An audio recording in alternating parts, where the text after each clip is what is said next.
the old technique. Broken glass everywhere. People just wanna smoke out. You wanna know what this is about? It's the realness of the universe fully coming out.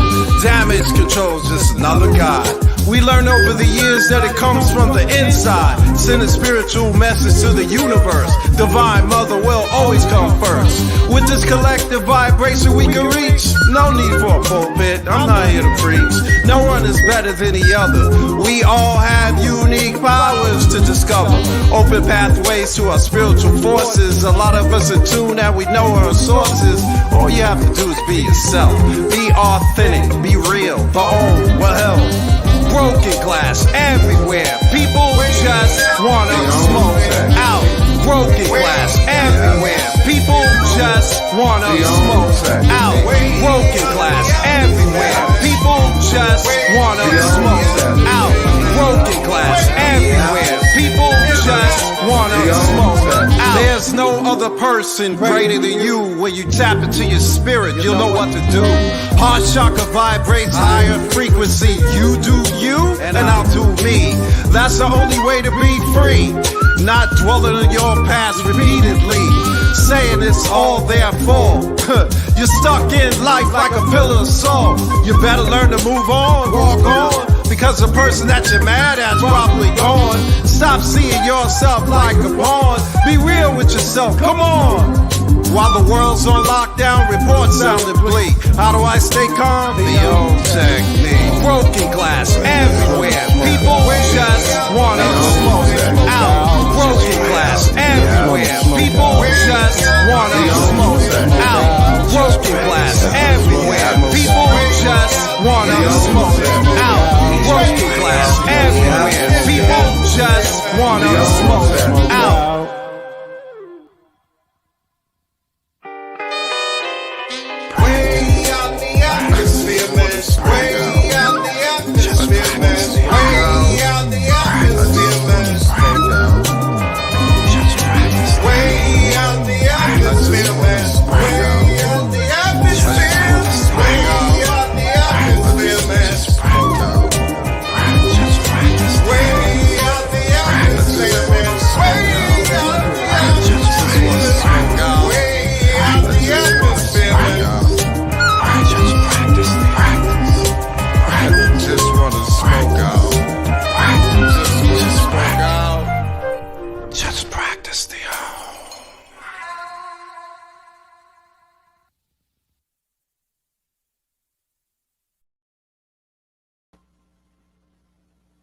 All right. Greetings, greetings, greetings. Hi, Priestess. How are you? I'm doing well. Also, I was making sure we could hear you clearly. All right. So welcome. I am so excited. Oh my God. I got High Priestess Ma'at M. Makaru Aman in the house tonight, and I am super excited. So let me just take a breath and calm down. It is definitely to host you tonight and have this discussion about what is in your womb. And we are specifically talking to men. We want to know what is in the womb of the men. Maybe the men want to know what's in their womb. Do you have a womb? Do I have a womb? What do you mean womb? I'm a man. What are you talking about? And what are you women going to tell me? Well, this isn't just an interview with the High Priestess or two women that are going to sit up and talk to you about what's in your womb, fellas. This is an open discussion. We want to have a conversation tonight about what's in your womb. So I want to welcome High Priestess tonight. Welcome everyone here. Just want to take a moment and just honor you all coming and sharing your time with us on this evening, just for being here. I want to make sure if you are having any sound issues, please don't hesitate to let us know if you can't hear anything, we play music, or we play a video, you can't see it, just let us know. But we are going to have a good time and we're going to have a great discussion tonight. So I am super, super, super excited. Um, First, let's just start out. I want to ask you all to make sure that you go and share this. We are live on Instagram, Facebook. We are live on YouTube. And just quick, put these here just so that you know where to tell people. So, so all of these channels are live tonight. You can connect frequency, morals, holistic wellness, evolution. That's where you need to go. That's where you're going to get the information about what's in your womb. Wound Evolution is live tonight. So all of your channels, we want you to go and share with your friends and your family. Go run and grab your male friends. Go run and grab your uncles, husbands, brothers, cousins, sons, everybody. Go let them know our live and we are and have a conversation. So let's go do that first. Let's go and share this so that we can get some more people in here and get this conversation started. Okay. So I am going to, because I want to properly introduce our speaker tonight, our guest, because she's going to speak and you are going to be blown away by the things. Give me one moment. This is a very new platform for me. Anybody that's on here that I invited, you already know. I'm going to just 100% with you. I am new to this, but I'm true to it. I'm going to make sure. Some of you know her. I am going to introduce to some of you. Many of you are very well seasoned with this woman, as she is not new to this platform. Is not new to this platform of wellness, working with the wounds. High Priestess Ma'at is a brain balance, comedic and ometic. Omet. High Priestess is a brain balance, comedic and Olmec High Priestess. She's Yoruba initiated. She is the author of 2 books. We're going to talk about them both tonight. 2 books, and they both are available. It's signed by her. Unwounded, Unlock Your Universal Uterus, and What is in Your Womb. She is trained and an experienced veteran in many healing modalities. However, she continued her expertise in providing evolutionary communication is her claim to fame. Now that's her bio. That you can read that on Amazon. But let me tell you what I know about her. She is an amazing mentor, amazing teacher. She is the creator of the Way Spell Word that you can find on YouTube. I mentioned her books, but she is all. Hold on, let me just say that. Here we go. She is also the mother of Mimic, the mother, perfect, the mother of Mimic, which is Melanated Immortals, an evolutionary change.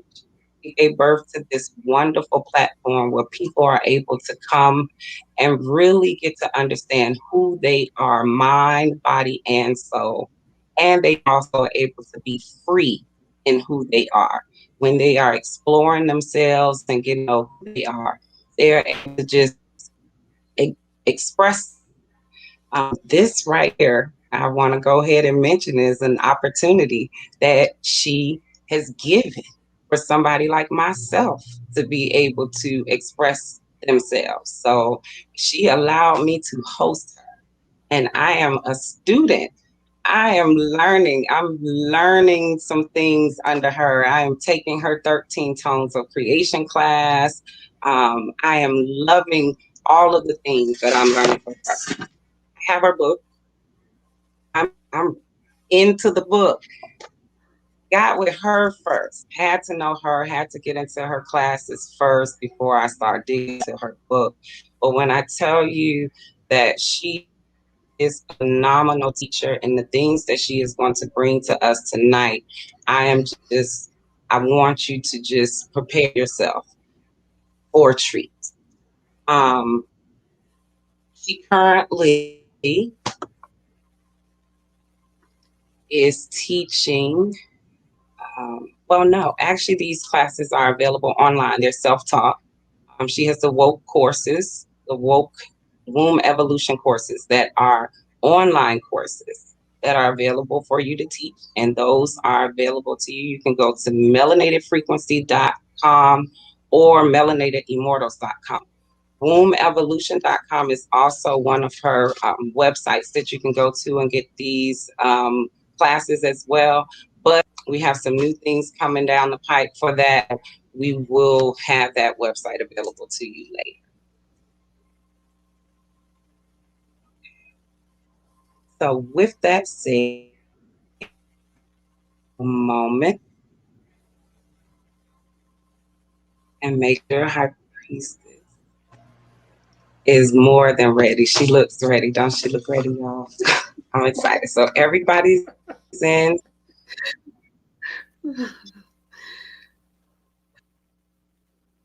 You ready, High? You know I'm ready. You know I'm ready. So I am going to just hush and yield the mic and allow take the floor.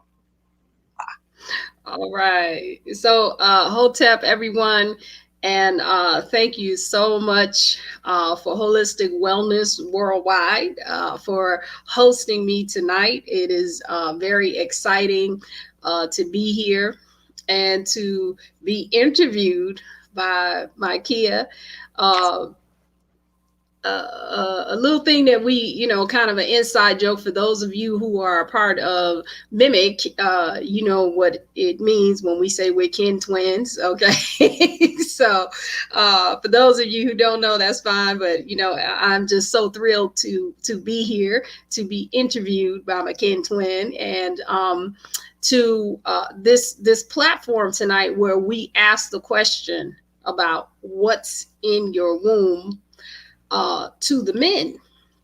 And so I think a great way to start this off is to let's just go to the basics. Okay. Let's just go ahead and get into it and go right to the basics, where let's just talk about intercourse. Okay. And why a man should even be interested in what's in your womb. Oh, before I start that, I do want to acknowledge the music that you heard coming in, the OM technique, and hopefully we'll hear a little bit more from this artist, MC Class. And he has given us the rights to showcase his music. And so that's one of our favorites.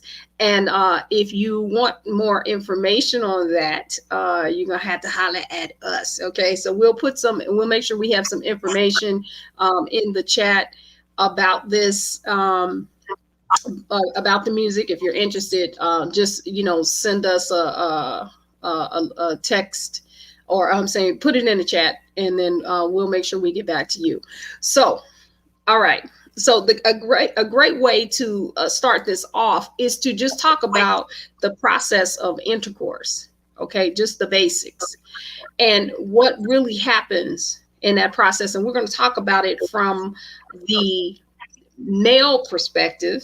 Okay, or that what happens when that. So basically, when we are having intercourse, in most cases, we are not using intercourse to create and bring forth a life form, okay? And so The seed that the male carries is the catalyst. It literally is cosmic intelligence. Okay. So it's not something to be taken lightly. It's not just sperm. There's information in that sperm. It has the DNA. Well, of course, we know that there are 23 chromosomes that come from the mother, and there's 23 chromosomes that come from the male. But it also contains all of what we are. Okay. It contains the thoughts, okay, that happens at ejaculation.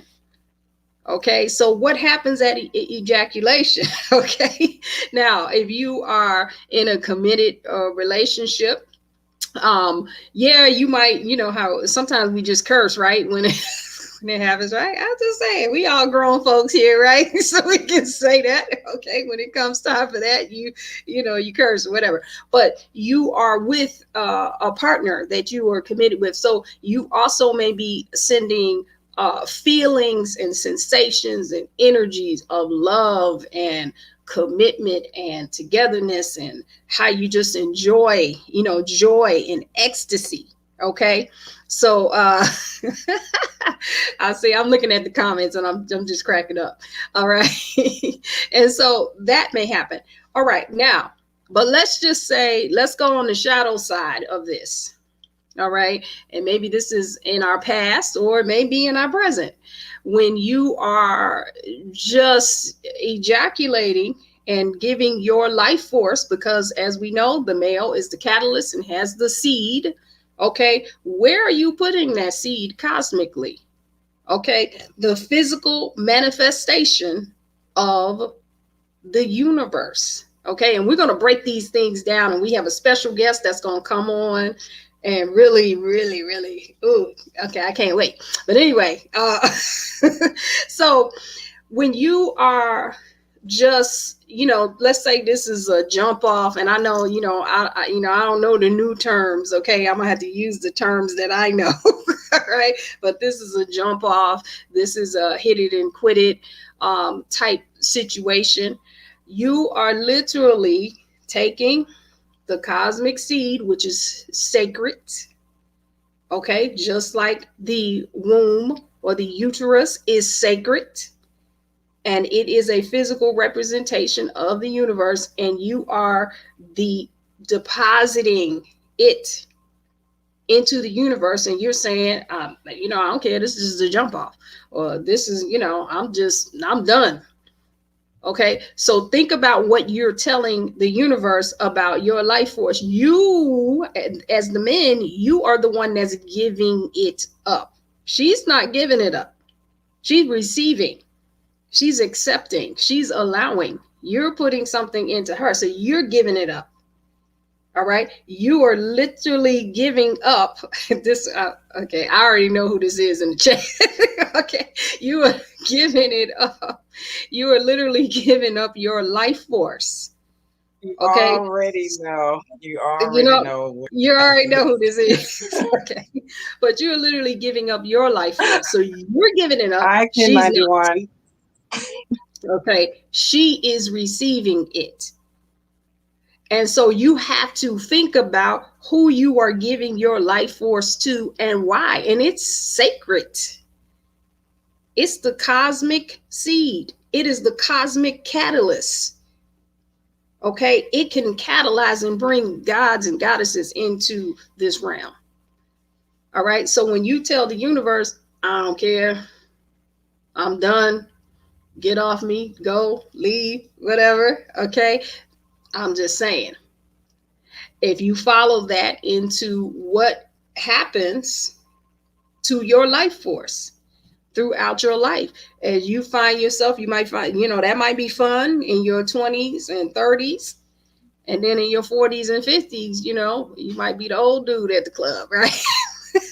Wondering why you're not the one anymore, right? Because you've been telling the universe for a long time to get off of you, to move on, to go over there, okay, to do something different. Also, who is carrying around your seed? Everything that goes into the universe or the uterus, okay, we look to create from it. This is why they say, he's feelings hurt. Uh, this is why they say that women are so emotional.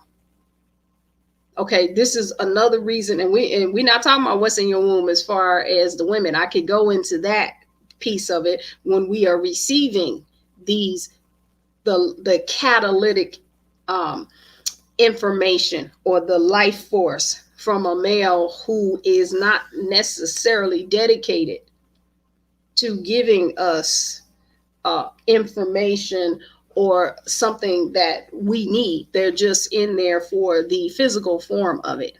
Okay.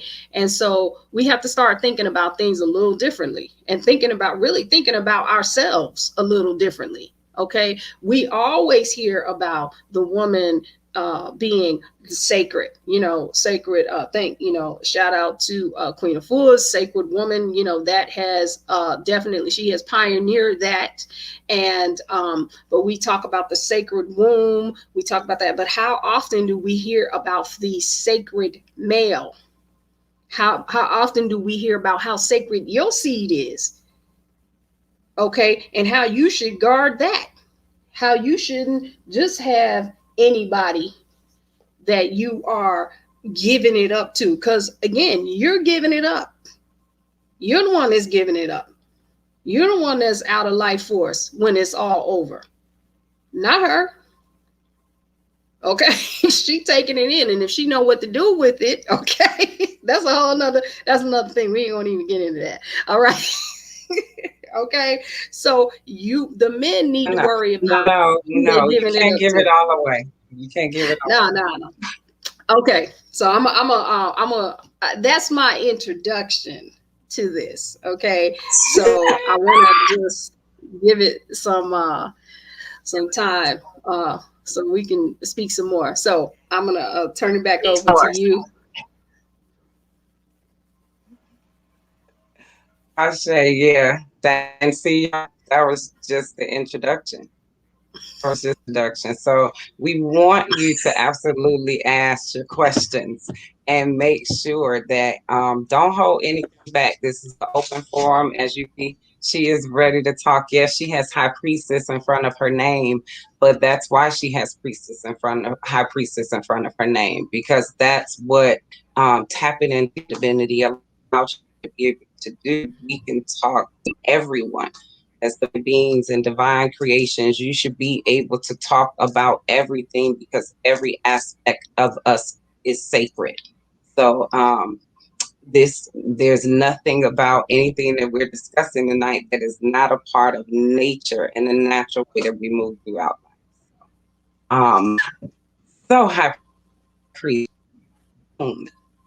what got everybody here tonight? What's in your womb? The men. So, men have wombs. What wombs? I mean, we give birth. Men have wombs. Where is it? I have my own theory, but I didn't write a book. So. Okay, so I'm also laughing at the chat because our friend is in here with all his questions.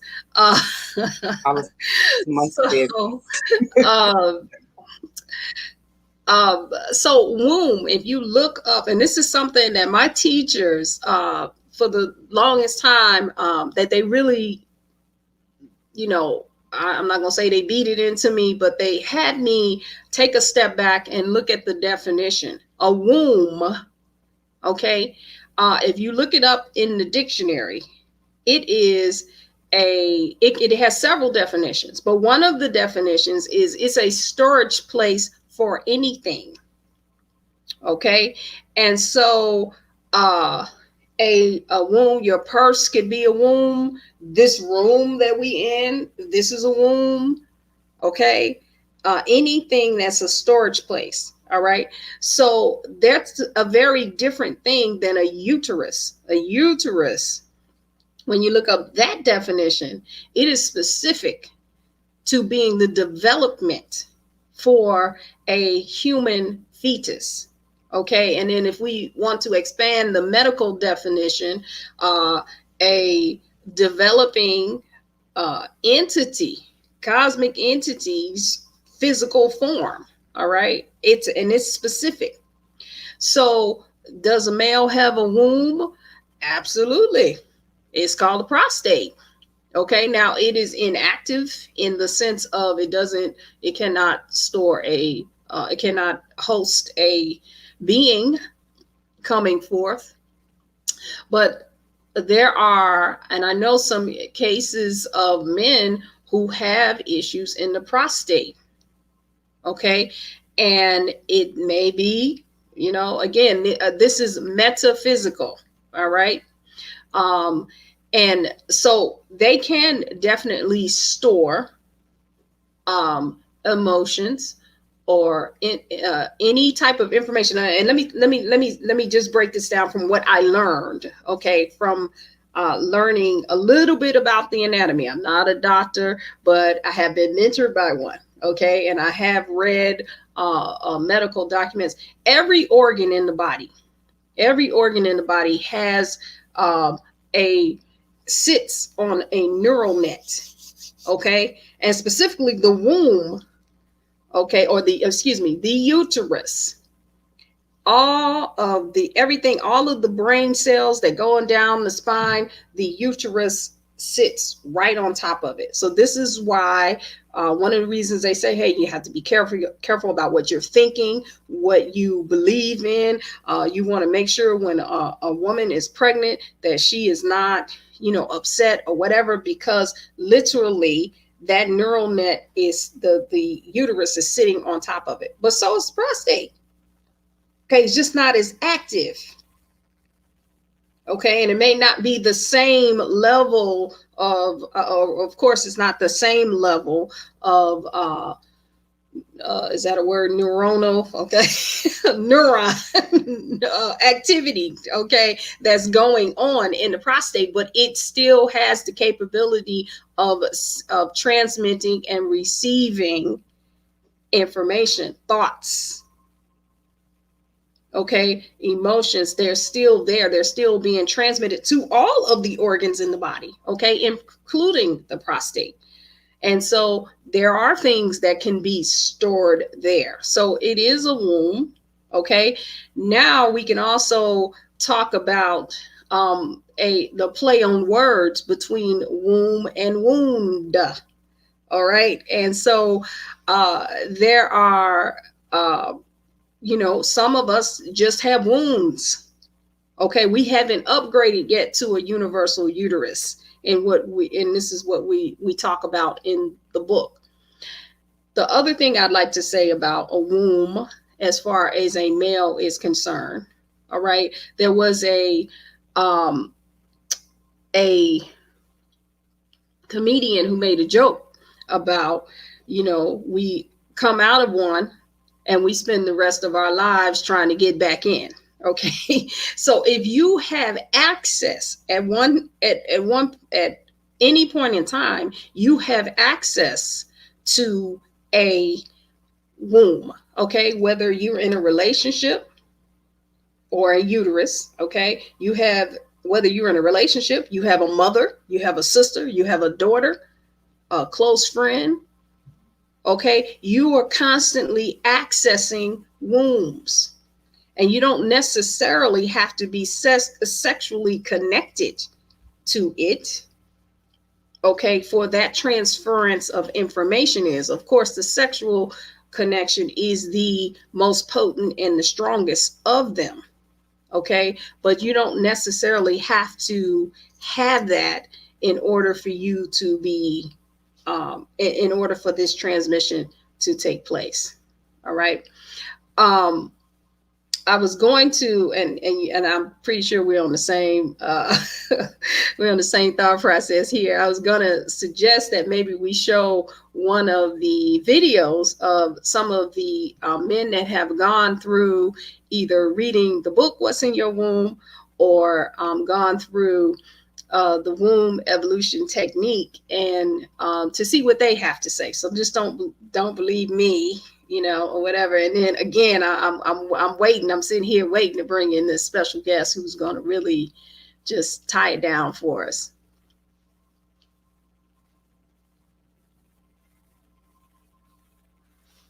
Okay, so we do. Hold on one moment. Let me get this in here. But I've been checking out the womb evolution, and it is mind-blowing.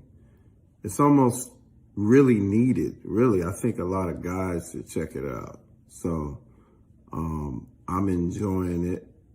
I'm kind of sad that it's not going on. It's not going on right now. But it has helped me learn more about women and myself. It has definitely been a mind-opening experience, as well as mimicking all the other classes. So there it is. And yeah, you gotta take that, check it out. It is definitely worth every second. And I get mad when it's over. I mean, like, can I get some more? So that's my experience. I say peace.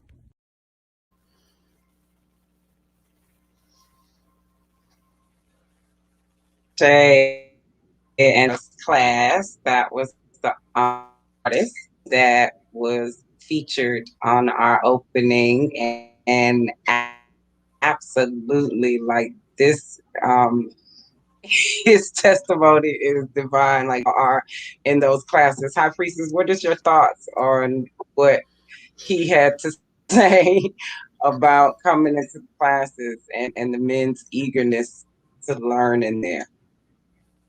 Yeah, so what he's speaking about is we have suspended them while we're doing our classes at Melanated Immortals through the spring, but we do something called the Divine Femininity Sessions. And what we say is men are always welcome. Okay, because we're not feminists. We are not here to separate the union, the special union between a male and a female, and especially in the melanin dominant communities where, they want us to go this way. Okay. And we really need to come together.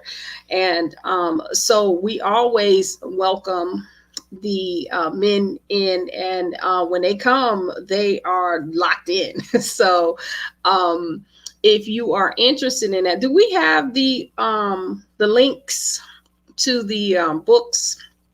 And I just wanted to make sure, and actually I'll give you a link here where you can actually get some of the replays, if you're interested, of the womb evolution or the feminine divinity sessions that he's talking about. All right, so we definitely welcome that.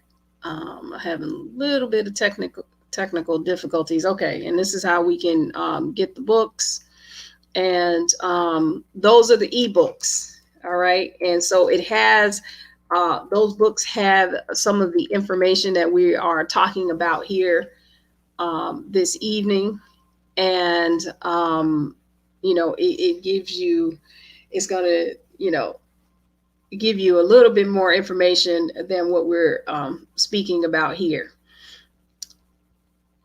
So I'm going to turn it back over to you for some more questions, because I'll just keep going.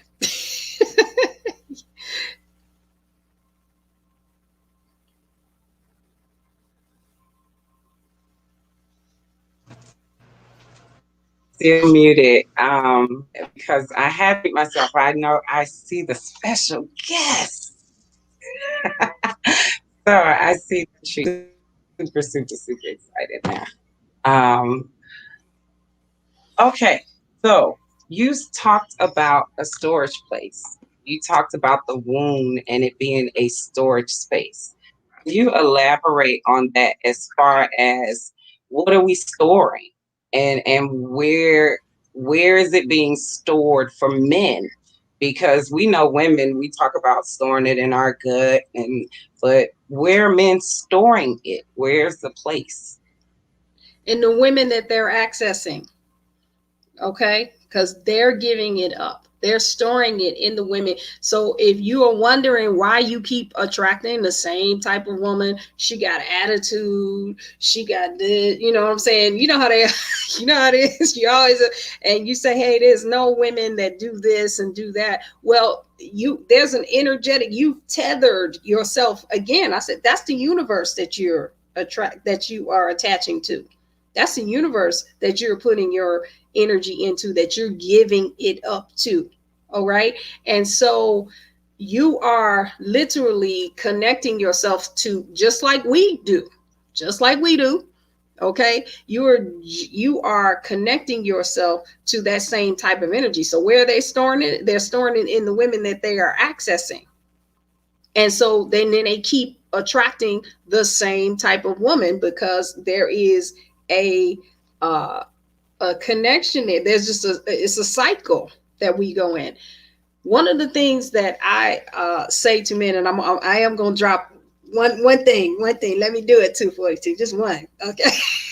just a little something, okay? Since you're the one that's giving it up, okay? You know, you can talk to every cell that's in your body, every cell, including your sperm. Okay. And before you go into intercourse, determine what information you're going. Look at it as, again, you are sacred as well, men. Okay. And so what you have to give is sacred. And if you think about yourself that way, you're not getting some, we are. Okay, we are getting some. I just want you to know that, all right? And so what do you want to give us? What information do you want to put into the universe that you'd like to see cycle back around to you? Do you want, okay, you want to put in the universe us having, Black women having attitudes and stuff? Okay, well, we got attitudes. All right. Do you want to put in the universe reciprocity and the balance of Ma'at and everything that you want to be reciprocated in your life? You want to be nurtured. You want to be respected. You want to be held up, okay, as a male. Then put that in the universe. Determine that before you just go out swinging. You know what I'm saying? And true. You know,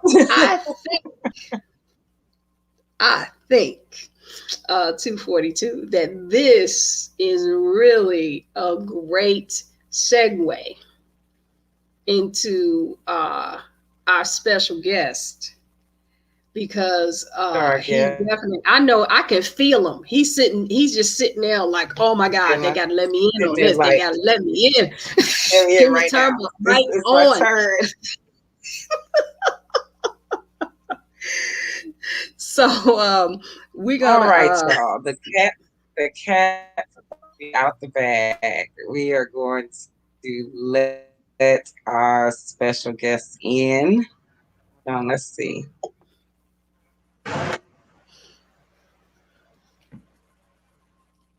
All right. So I want to take a moment before he turned. He is. I was going to introduce you, Baba. This is a treat, everybody. I don't know if you all, look, he done took the camera away. So I am so not formal. This is Baba Wanique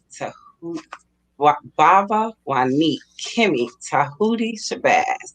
He is the wordsmith of Mimic. Okay, he is also the father, one of the founders of Mimic, and he is an amazing individual. I don't have his bio in front of me, and I'm formal in that way, But this man needs no introduction, because when he begins to speak, you will understand what I have to say. I see High Priestess. I know this is her God, and they do this thing. So let me go ahead and yield the mic to you, High Priestess, so you can have the privilege of letting everybody know about our special guest. I'm just excited that you're here on the Holistic Wellness platform. Welcome. Yes, I just want to add a few little things also to what you said about Baba. Baba is a long-term veteran of the knowledge of law of time. And, you know, he really has held his position for the melanin dominant population for us to receive this information. Part of why we're even here, you know, I had already written What's in Your Womb, but Unwounded, the information that Baba was holding, that was holding the position when he brought that information in, and I started taking classes at JUIS, that just spiraled into the book Unwounded, literally. So he had lots to do with that, as well as one of our other master teachers, Neb Taharka, and also Dr. Jewel Pookrum. So we definitely have to recognize them for being the catalyst to some of this information that we are speaking about here. Also, Baba is a high priest as well. He has many, many, many modalities, and he is the director of operations. Hopefully I'm getting this right, for the radio station in it. So blessed to have him here, and I really, really wanted him to come on and speak to the brothers, because it's one thing for us to say it, it's another thing for one of my mentors and teachers to come in and speak on it. All right, so I yield the mic. Wow, I mean, started to turn my camera off and my mic off, and just go back and just go on back into the quietude, and let y'all continue. Particularly when you're talking about seeing doubles. What I got 242 to the second power. So it's interesting to have to be immersed in a beautiful soliloquy of wind, right? And of course, having the honor. I want to say first, like Hotep Heptapu, and I'm really honored to be a part of this process, and I really am humbled. And I was talking about special guest. I said, "Wow, who else is going to be on?" I thought, I didn't know who they were speaking about when they said a special guest was going to be on, and I was a surprise guest. But I want to say this, it's most essentially important, and my aunt, and I say, of course, Makia, it's an honor to have strong. Now, this is not a patronizing cliche, but we're talking about the strength of the feminine, supporting the idea around the all-inclusiveness of our sojourn, getting back into what the balance of Ma'at is about, because that's really what it's about. And Ma'at, you personify that just by virtue of your initiations as the high priest. And both of y'all are high priestesses, and you can't make that up in terms of the initiations and the rites of passage, and when you start doing divinations and you begin to see that, you realize that you actually incarnated. When we talk about Olmec Mayan cosmology, we're talking about the science that was left for us here in this region, for us not to feel that we were not lost, because sometimes we feel that we are so far away from home, which is the continent of Africa, that we think that we're here and astray, and think that we have nothing else that we can move to and live to. And then look what happens is we start doing explorations around those sacred tombs and sacred grounds and sacred pyramids on these shores. You find out that, hey, we're not really lost as we think we are. And I think we're more found than we are lost, and that our reason for being here is spectacular. So the idea of the masculine energy, and this is a stretch, because one of the things that happens with the patriarchal takeover and the male priests, time bandits that really are imposters, as I call them, who actually came along to submerge and summarily take away the energy fields of the feminine, do a whole host of things that we can talk about. And it's really, truly not just something that was arbitrary. It was a calculated, intentional, sinister thing that is solely supported by the feminine energy by virtue of what she does to uphold it. And sometimes there's a denial that's placed with that happening. But I think the important part, as you stated, for brothers to speak to each other, and one of the things that I've learned, and being also a part and being honored to be working with Queen Afua, and when she first put together the Male Heal Thyself book, and she invited me to help open it up with a forward and to support this process for men to now take responsibility for their own health, and to be able to recognize the importance of what the health is going to do in order to maintain a healthy, sustainable relationship, however it may come about. I heard those terms about men storing and where are you storing it at, and I was sitting there thinking, and it was interesting the way Ma'at responded to it by saying that we're storing in the woman that we access, the wombs that are allowing us access, more so. Those wombs that allow us access, that's where the storage is. And then it becomes part of the chemistry of the energy field and vibration of how women interact with men. And, and likely so, there's a tendency to always look at it from a negative standpoint, or the shadow part of it. But there's also a positive to that too. There's a balance to that, where the relationships can be harmonious, it can be loving, it can be productive, it can be supportive, and it can also, be that which is necessary for the development and growth of our nation. So oftentimes we get the rap that, our relationships and our status is dysfunctional and we don't have no working relationships, and that becomes the narrative, which is not true. It's a misrepresentation of the balance. But what we get highlighted of is the dysfunction. What gets most of the platforms for the press is that negative. But even in the negative, there's a reasoning and there's a purpose for the negative to support what we know we are creating. And that's what we really want to get to. How are we creating? And one of the things that me and my aunt was speaking earlier, and she asked me, well, what is the best way to, approach the male energy, and how do we get them to recognize or to speak to where they are? And I say this, and maybe we can do that now instead of me going long. What, I would ask the brothers or men, how do they define themselves in relationship to their mates, to the woman that they are involved with, or they're interacting with, or they're connected to? What is your perception of your relationship to your woman, or the woman that you're involved with, or the woman that you're interacting with, the woman that you're mating with, the woman that you have come to find to be your partner? What is your perception of that? How would you identify? Somebody would ask you, who are you, and what is your relationship to your feminine self? And that's a real open question, And then I would love to stay for the duration just to see how it unfolds, and to see exactly what those kind of responses are and what those perceptions are, because that's really going to be an important part of what one is looking at themselves relative to the mirror.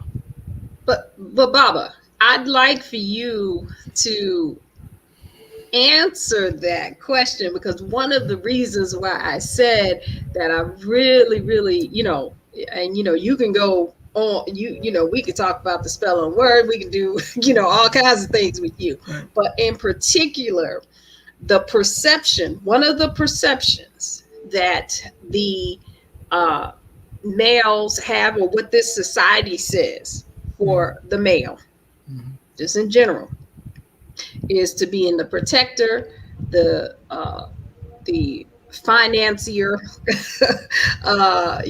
He's the one that watches over the families and head of the household and all of those things. Can you talk a little bit about that? Well, I'm attempting to understand. Yes, that's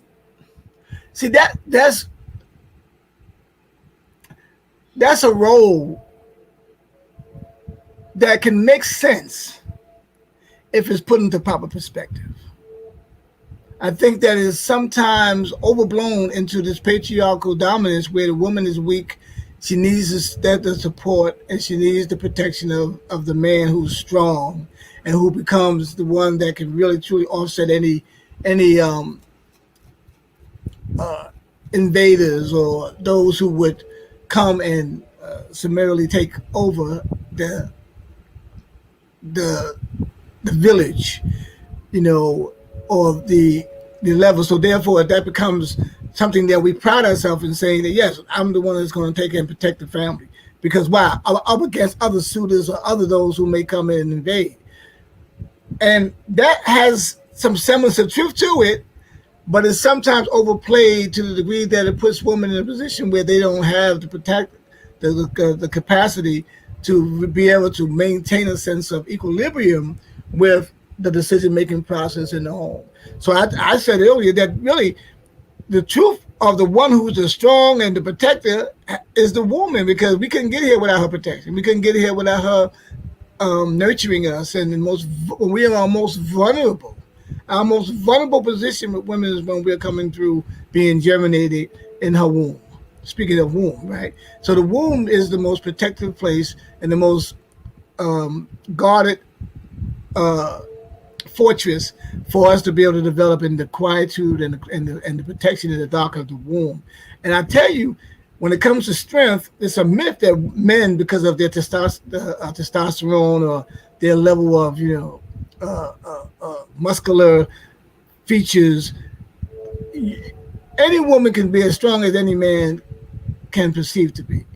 And you know this to be true because let a car fall on top of a child, or see if that woman can lift that car as fast as anybody else, because it's not really in the strength of the physical, it's in the strength of the energy of the protection. So I would say yes to your question. I answer it by saying, well, I really looked at the whole idea of what I experienced when I came up, and I always go back to my maternal and paternal experience. Always going back to how my parents functioned and what my role was in light of coming through my parents' chemistry, and then what they decided to do when they came together to have me. And they were married, and they had this intercourse, and the intercourse was something that was not necessarily a planned event. And my mother was at a point where she decided she wanted to do something different. She wanted no longer to be married to the house, right, or the housewife, and she was the trophy wife, stressed, beautiful, vivacious woman out of the Virgin Islands, St. Thomas to be exact. And my father coming down the lineage of Trinidadian and also Guyanese paternal energy and maternal energy, because my grandmother on my paternal side was from Trinidad, and my grandfather was from Guyana. But I say that to say that with my initial incarnating, or when I was first, developing in the womb of my mother, I realized that it was a resistance to her wanting to do that because she no longer wanted to serve that role. And I, was in the context of my insistence based on what I felt my duty was to be when I was going to be called on the carpet on this particular plasma by two the two windmills here, so I had to make myself present for that to determine what I was going to be. But I really don't want to minimize, and I want to make light of what I'm saying. This is an important process of being in the conspiracy to get to this planet and who we choose to get here. But I realized that, I'm going to tell you something, for a long time, when my mother and father decided to divide the force, or as it's called, divorce, right? Right. When they divided the force, right, and I had to determine how this force was going to continue to be stabilized by me. I was always in a perpetual fear of this loss, or aware of this loss. I won't say it better like that, because when my mother and father got together, there was a resistance to having that happen, because she knew well that she had that intercourse on that particular conception day, as you talk about the sperm and the seed and what the information was in that seed, and my mother was resistant to that.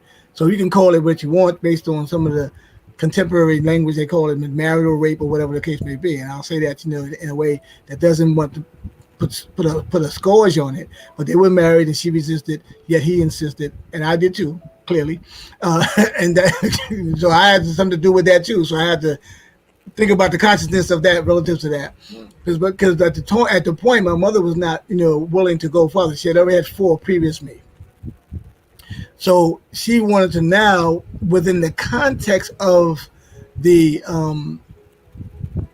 society at the time, and this is around 66, 67. This is around the time 68 when the women's live movement and white women were vying for equal rights, and they were now vying for voting rights, and and the trickle down of that, the residue of that was sprinkling into other communities, because it became a women's movement, but it was a white women's movement. It wasn't really, because remember, black women didn't get the right to vote when white women did. So that's that was a whole nother situation relative to what they were doing, because they had became rebellious to the fact that they no longer wanted to be housewives themselves. They wanted to be part of the the working force. My mother also thought that that's what she wanted to do, and so she was resisting having another intercourse that would lay to me. So she was attempting to get to her diaphragm, but she couldn't get to it. Okay, now this is a little more intimate details than probably you're asking for, but it's so significant to understand what's in the womb, right? This is what we talk about, right? And this is all part of what happens in the womb. Now, what's in the womb now is a resistance to developing what had happened. So there I am developing in the womb. And in that womb, I'm getting these messages and stuff that my mother didn't really want the experience. It wasn't that she didn't want me. See, I want to make sure we're clear about what it was saying. She didn't want to go to another period where she was developing another child, because she was already on her way out. She already thought that she had done what she thought was enough, what she had previously for. And then when I became president, it was a struggle for her to go through the motions. But back then, it wasn't common for women to terminate pregnancies. That was very unpopular, and it definitely wasn't something that was, if you will, even legal at the time. So there was a lot of ways that they were doing it, that was just, tragic for any child to be terminated, whether they be in the alleyway with a hanger or whatever else method that they did. But I was able to come through. But in that coming through, there was a toxicity in there, because obviously it was a very well, I'll say it again. It was a toxic experience to be there, so much so that I had to get out of there in 7 months. I couldn't even go 9 months with that. So I chose to do 7 months and got out, and then I was going to take the chance of having to, on my own, develop the 2 months of my lungs that needs to be developed for the fullness of me. So therefore, I already said I seal the store of death, right? So I'm coming through. I had to come through as the world bridger, right? This is probably for language people don't understand. We're talking about Olmec Mayan cosmology and talking about understanding that level of information, that I took the risk of coming out earlier, because remember the incarnating entity or the baby is making a decision about when it's time, to break the water, and the water breaks. It's not the mother knows better, because she knows that if she can get rid of it in 3 months, she would, because she didn't want to carry. Sometimes it's just too much to carry, and she would say, "Oh, what's the baby come on?" Right? That's one of the cries. "Oh, what's this baby come on?" And it's such. But now with me, I determined that I had to get out of there because it was so toxic, and this is what premature births really are for the most part. So I came in 7 months. So therefore, this whole story about 7, I can go to, and then. When I was birthed, I had to go two more months, or in terms of the 260, I had to stay a few more and work through that. By the time I got to, when I was 6 or 7, I was very much a mama's boy. I was anywhere she went, I was there. I was a third leg, right? And I would always be holding on and clinging, because I knew that she had an exit plan. So I knew because why? Because she communicated that while she was carrying me. Everything that was taking place, I was aware of because I was aware of her mind. Her mind was pretty much, very much the concentration of what she was thinking, what she was drinking, what she was consuming. All that crosses over the placenta, and all that goes into the womb of the mother, and that environment is fully enriched with the DNA of information around what she wants to do. So I was sitting in there knowing that she had an exit plan. I knew that it wasn't going to long. It was so I was tempted to see how long I can hold on to this particular vibration because I knew that I was going to be on my own after 7. And this is me retrospect, right? Retrospect. So everywhere I went, I was there with her. Every time she went, every room she went to, how it was clinging, when she was in the bathroom, when she started going to work, I was there watching her, all the whole night.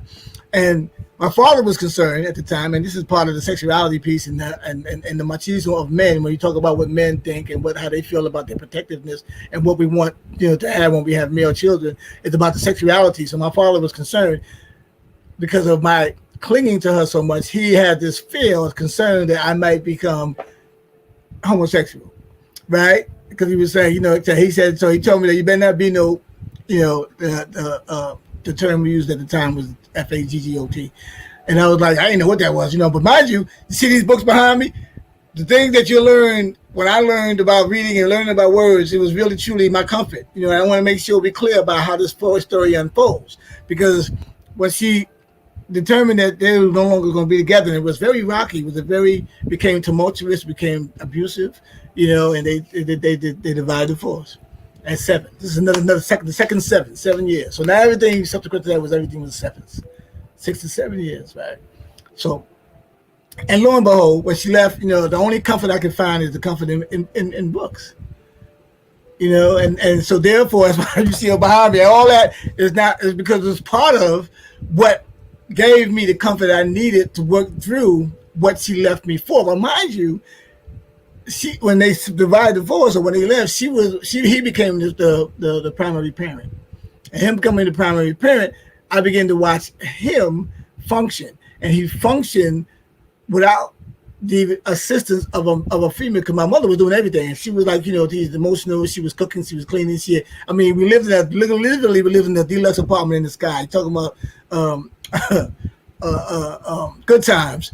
We lived in a deluxe apartment in the sky. It was in Brooklyn, Tilden houses. They had just built those projects. I got there as soon as I was born, after 60, and it was just a luxurious apartment. You couldn't, the whole living room. You couldn't go into the museum. You couldn't sit on the furniture. None of that. All that was the drapes. The hi-fi and everything. And it was a beautiful place, a beautiful, warm place. And of course, when she left, that no longer was consistent, because I had sisters too, but they were not able to carry on what she carried on. But my father, for a long time, and I'm truncated now by saying that in my observation of my father was my training, more so than him instructing me. So I watched him, and in her absence, he wanted to prove, or he shown that he was able to do everything she was doing, except for the emotional piece.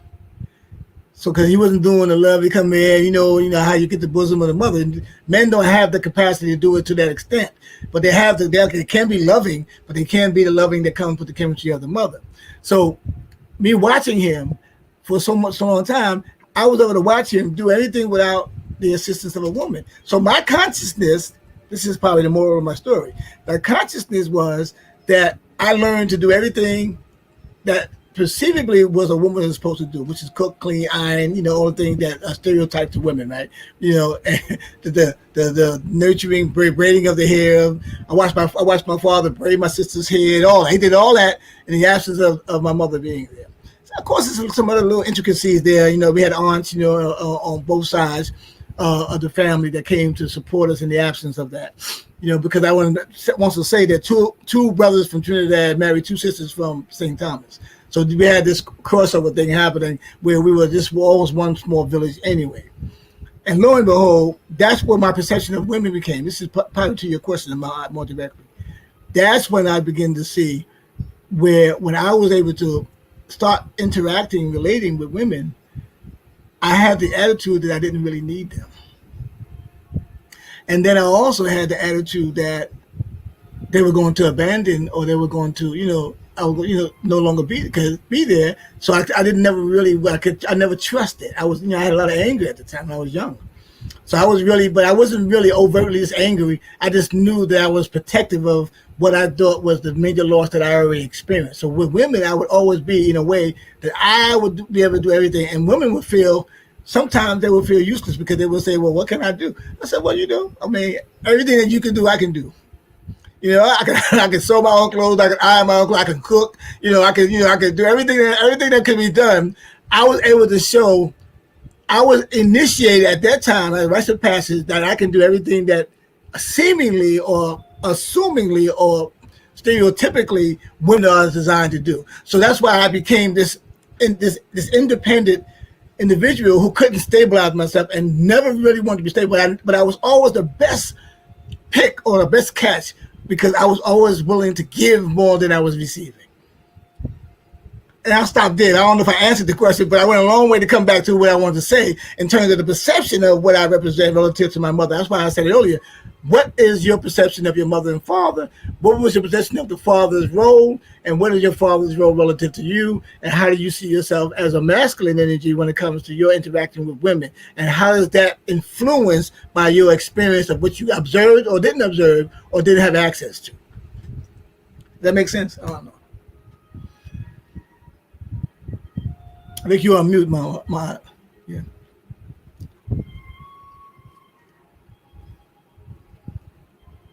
You're muted, High Priestess. I got it. Okay. I was asking if it was okay for me to go ahead and comment on that, because I think that is a great representation of the whole thing that we're talking about what's in your womb. And one of the questions that was asked is, where does the male store the energy from the womb, in the woman?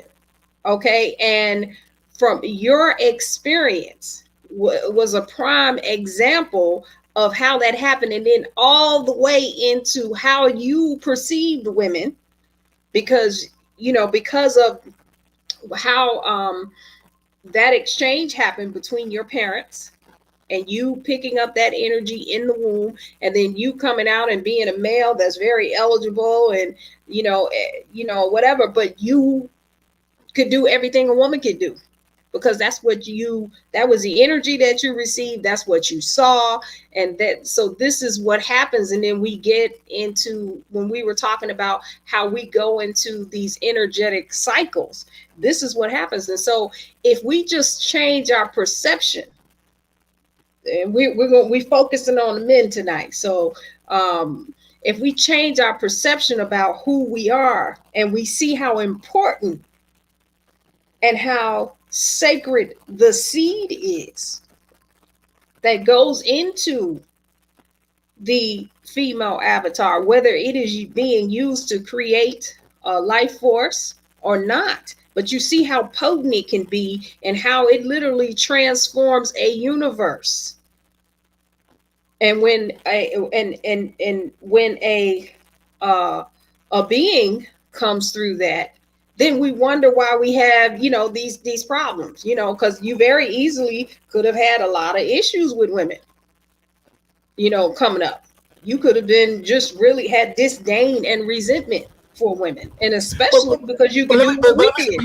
Let me say to you, I want you to continue on that line, because that's what you're doing. You're undergirding what I'm saying. But the truth is, that's part of what my resistance to being humble enough to allow them to take care of me, because I didn't trust that they would be there.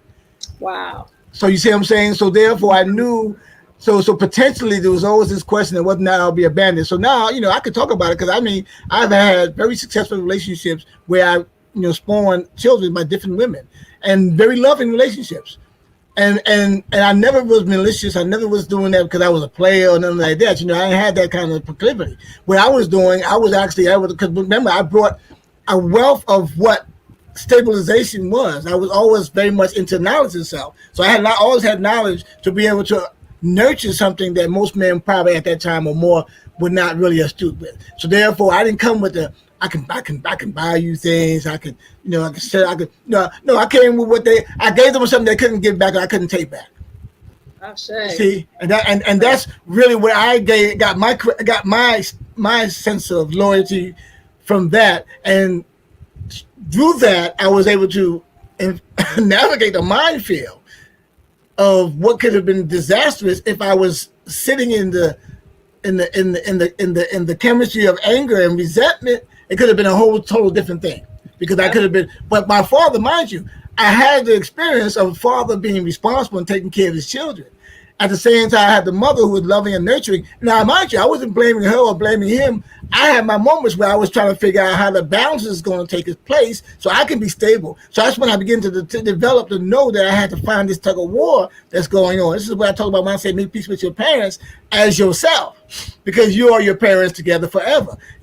So they divorced outside based on their external reasoning. I had to determine how I was going to make them get along as me. So it came to me early on that I had to be careful what my perception was of my mother or my father, because I was talking to myself. And if I thought that, and mind you, I had my moments. Now, I'm not trying to say this. I'm not giving you a kumbaya story where I was already able to show and prove. No, I had to grow into that. I had to grow into knowing, because I was really very angry and very much, disappointed and felt abandoned. And I was and it was difficult because children are cruel. Children are cruel. So coming up in a neighborhood in Brownsville, Brooklyn, where it was unpopular for a woman not to be with her children and still be alive. So that was really, so therefore in the community I lived in, the majority of the landscape was men who were absent and women who were there in the home taking care of their children. So most of all my friends had their mothers but didn't have their fathers. Right. And I was the only one that had my father but didn't have my mother. And the question would always be, is she alive? They wouldn't say she's somewhere else or she left. Or like men get to leave and do what they want to do. They was like, how is the mother not there if she's not dead?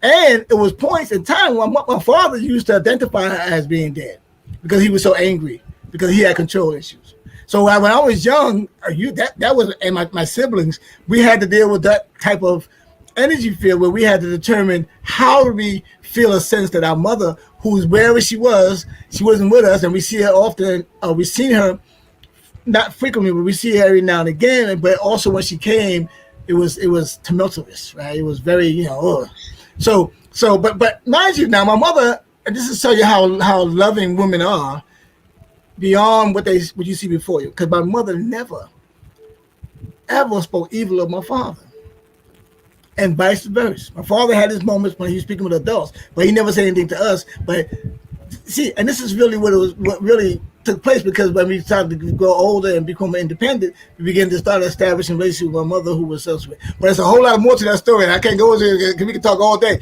But I'm saying to you that the crust of it, though, like I want to say to you, is that the ideal around what we feel a perfect family is really our perception more than a reality. Because we say that man and woman should be in the house. Yeah, that's an idealism that we float around. But the truth of the matter is, it may not be emotionally safe or emotionally healthy or mentally healthy or physically healthy if the man or the woman is not able to be a nurturing parent. Because you can have an abusive father who's present and have both of them together, and they just abuse them each other. So sometimes the circumstances call for what may be the best interest is to have that separation happen. Because sometimes, the maturity of the two don't have it where they can maintain a sense of poise when they are at each other like so, right? So that part of what I recognize when I begin to develop and grow, I begin to now see that my father took over from what he thought I was going to be, and his image, I begin to get the balance of me becoming testosterone and understanding my masculinity. When I was early on, I was just a mama's boy running behind her, seeming like I was, too soft, for what he thought may have happened, right? So lo and behold, the universe took care of detail, but I knew, this is a careful thing. I knew it was going to happen. That's why I was so. He didn't recognize that I knew, because this is the whole thing I talk about men. You don't know what's going on unless it comes out and you develop it. We know what's going on with our mother because we knew what her plan was, because I was in the meeting room when she was thinking about. So I was there. You said, "What's in your womb?" Right? All the information, data about her cutting out and not being there and wanting to go and had enough. I got all that early on with data imprints based on her chemistry and her thoughts and her feelings and her sense of wanting to be liberated. I'll say. So, That's it. That's it. That's perfect. Perfect example.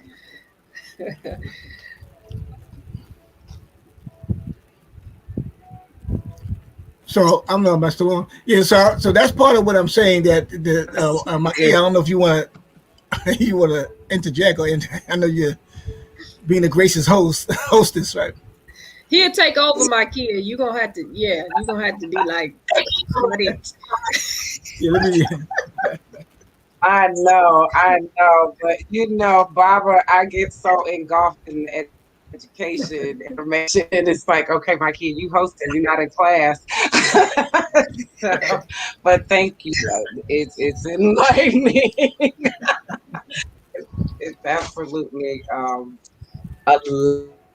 animation, and really have to, when Barbara is speaking, you have to listen. Because there are lots of jewels in there that he is dropping, and the most important thing that I know that I heard, and I want you to, I know I probably asked you to reiterate, but really for the men to hear this and understand what you were talking about as far as being able to recognize it, because you are able to speak about those wounds and speak about those hurts. But what did it take for you to get to the recognize that they were wounds and it was something that you do inwardly? Mm-hmm. Is that a question for me? Was that a question for me?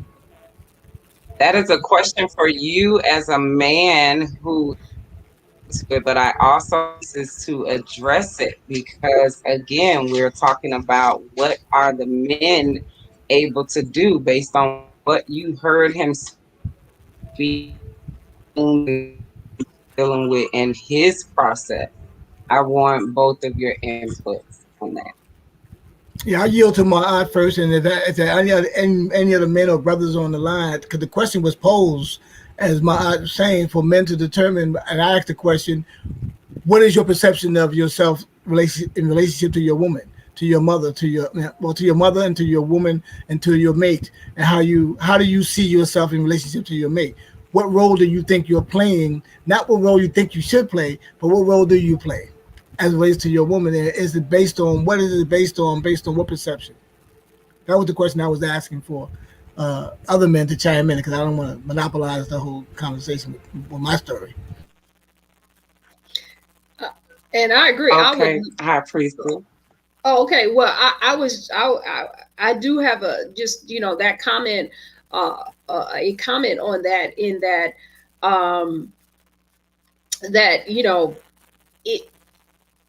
that when we first asked that original question, where is this information stored? Where does a man store his wound, or where is his womb? It's in the woman that he is accessing. And Baba just broke that down of how that whole process happens from inception to literally birthing a being who, like he said, he was in the meeting room in the womb. He knew what was going to happen. He knew what was going to go down. And it's just a perfect answer, and from beginning to end. And then also being able to transform that and become aware of how that was operating within him, and being able to transform that into what in being a male who is able to have that balance. One of the things that we had talked about is a male literally having the balance of the divine masculine and the divine feminine. Now, you would think that someone who came from Bible's background would not be able to do that, because there would be the anger and the resentment or whatever. And he realized that this was the position he was in, and he was able to literally bring in the balance. And so he has the divine masculine. You know, there's no loss of testosterone. We know his father was worried about that. Okay. And then also bringing in the nurturing energy of the mother. And you would think, with the mother not being present, he wouldn't be able to have that. So any of the males out there who are having these issues, who are saying, you know, well, the sisters are like this, and my mother was like this, and my father was like this, and, you know, having all of these isms against us. And we'll go back and we're gonna talk about the women too, but tonight the focus is on the men. Okay, so we're not here just talking about the shadow energy, because Baba just represented how to come out of the shadow of this and bring forth the full balance of Ma'at through a situation that was not the most pleasant. You know, that's not something that a lot of us are able to come through and then bring in balance. So I'd like to say that about that.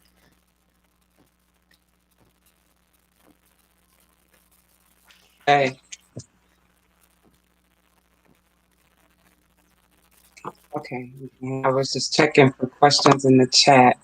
So I do want everybody to know, yeah, this is live. So ask your questions. High Priestess is here. We know we have some men on.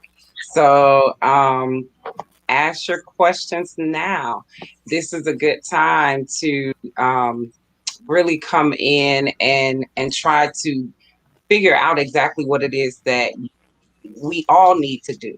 But specifically, we are talking about the men, because as she spoke about, there's a deposit that's being made, and the men are making that deposit. So, High Priestess, in that, I have a question that came up about whose responsibility is it? Whose responsibility is it? Is it the man's responsibility? Is it the woman's responsibility? Responsibility for what? The energy that is exchanged? So while you were talking about the deposits being made, the question came in about who's responsible? The receiver, the person receiving the energy, who is responsible for the healing? So I know, and when I think about that question, for me personally, I think as a woman, we always take on this, we are the healers. We have to do the work. We have to be the ones to do all the work, and we have the magic. So we're the ones that have to do the healing. So I'm thinking, is it my responsibility to get healed and then lead or guide or help him? Or is it his responsibility, or is it a shared responsibility? Whose responsibility is it? I say it's both. Okay, I say that we have you know, scientifically, as a being, we have 23 chromosomes that come from our mothers and 23 that come from our fathers. So it's a joint responsibility. Now let's talk about what happens. Okay, sometimes and I'm sorry, I'm gonna let you read the chat. I gotta focus. Okay, all right. So sometimes when we're unaware, we're in a union and there's one partner or one partner who is more aware than the other. Okay, so if you have that awareness, yes, it absolutely is your responsibility to do what you need to do to heal and do the best that you can. Okay, to help the other partner come along. And sometimes it's the woman and sometimes it's the male. I know plenty of males, plenty of men who have this knowledge of self, and not just knowledge of self as a male, but also knowledge of self as a woman. You know, let's break it down. I was catalyzed. I'll say my first entry point even into this knowledge was through a male who at the time had more information than I did. I was deer in headlights. Okay. And so it was a male who came and brought me to awareness and put my attention on, hey, listen, you know what I'm saying? Do you know who you are? Do you know what, we talking, you know how you say you talking, you know what I'm saying? I'm not just trying to holler at you. I'm hollering at you because you represent the divine feminine.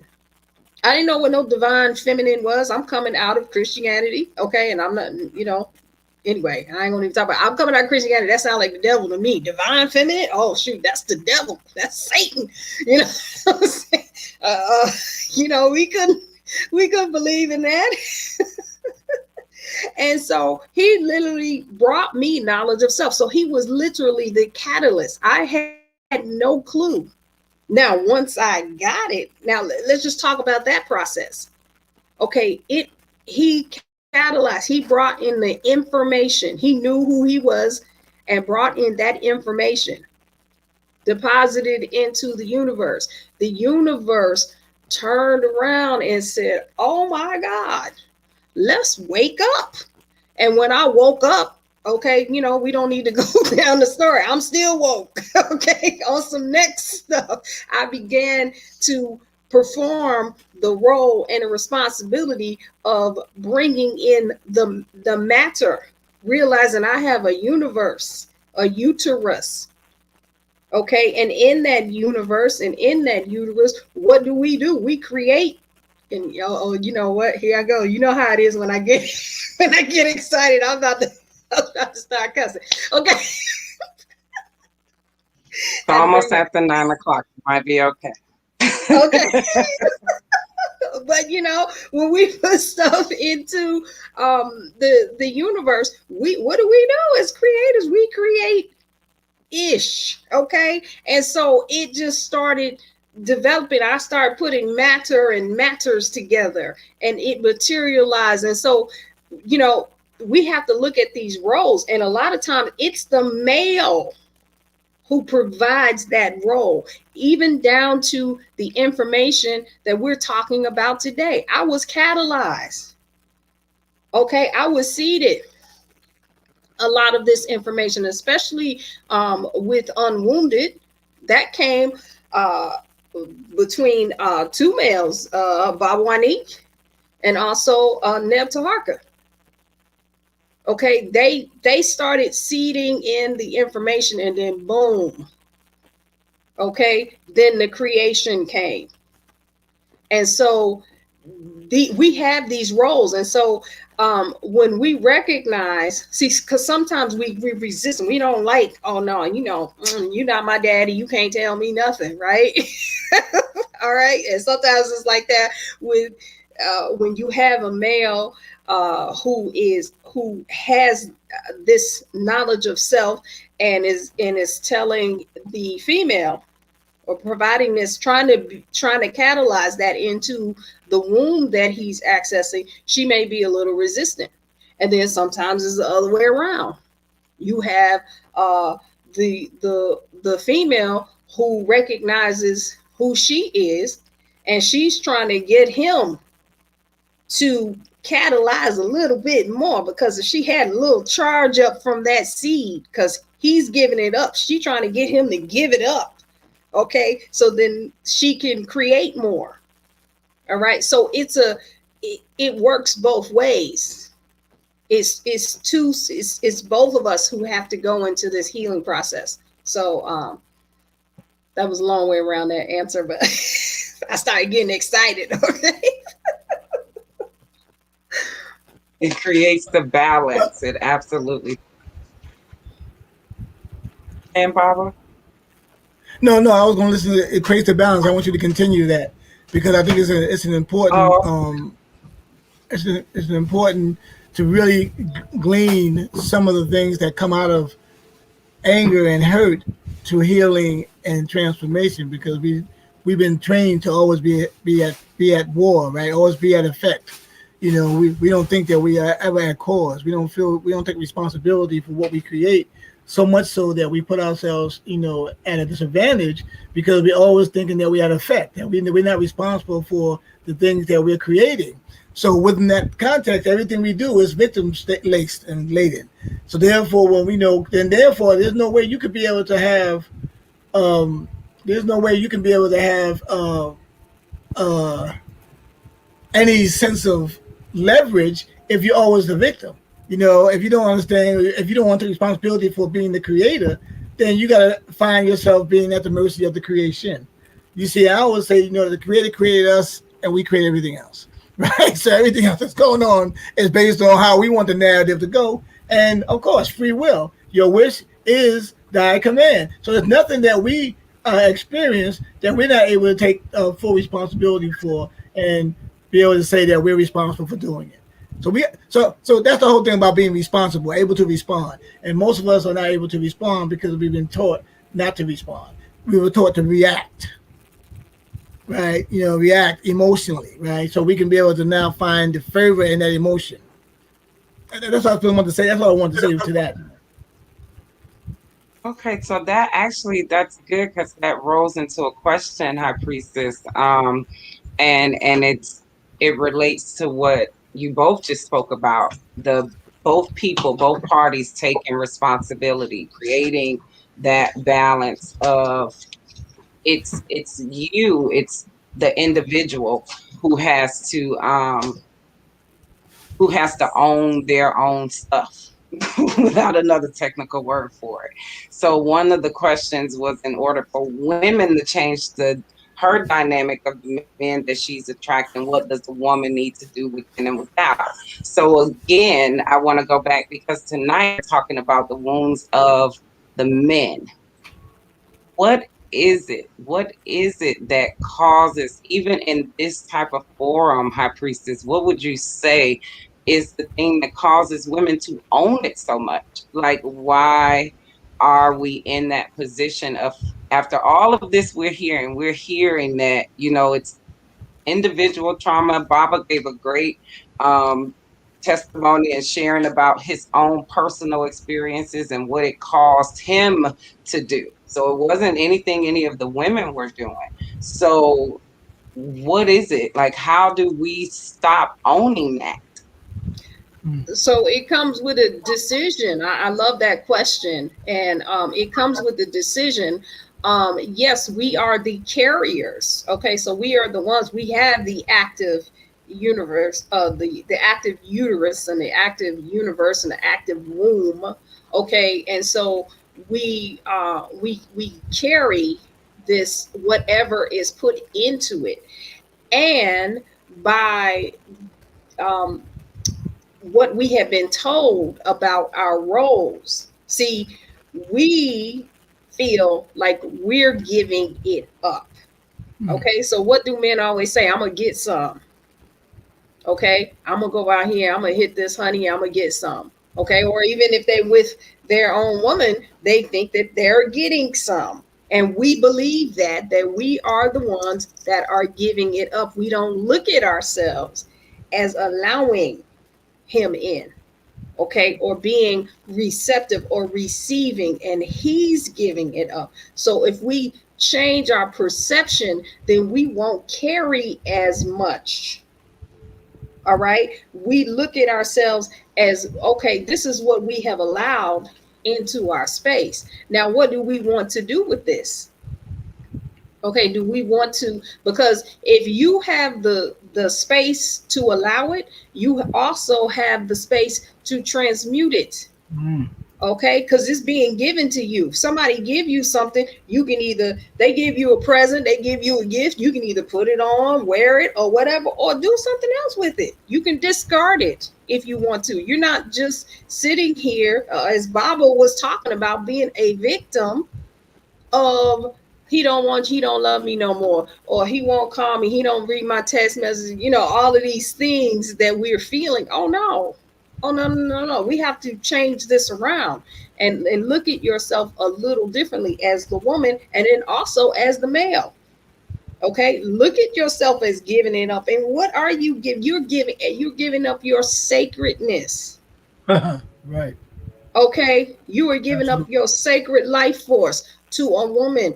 Is this the woman you want to give it to? Really? Just because she got a big booty? You know what I'm saying? That's what you want to do? Okay, and then as the woman with the big booties, you know what I'm saying?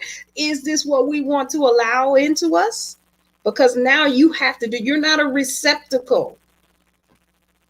All right, and you just sit there and you just store all of the toxicity. If you all you gotta do is take the trash out. Okay, if you need to. But we don't have to continue to store it, but we think we're giving it up. So that is why, and he's walking away with us. It's the other way around. And so change the perception. That's what I would say to that question.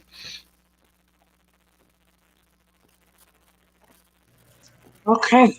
I love that. I think That's awesome. Can we also let that be said, that we talk about what's being stored and what's happening and how creation is happening? Because when we talk about what's in the womb, I think that my kid, you were asking the question, well, where's the man's womb? Where's he storing his at? And everything is based on, because remember that the prostate and the uterus are interchangeably the same. They're the same organ, if you will, and they serve the same purpose, if you will. So therefore, when we talk about all thought is chemistry, and chemistry is created and formulated through what we perceive and conceive and also deceive, everything that we're doing is based on that level of what's stored and what is put into the seed. The seed is now germinating into the womb of the mother. The mother is now nurturing that. She has an opportunity now. She can offset and she can shift and change and alter that seed to grow what she desires by what she cultivates and nurtures to be. This is why she has last dibs. So it's like, it's one thing to have the man deliver that seed to the earth.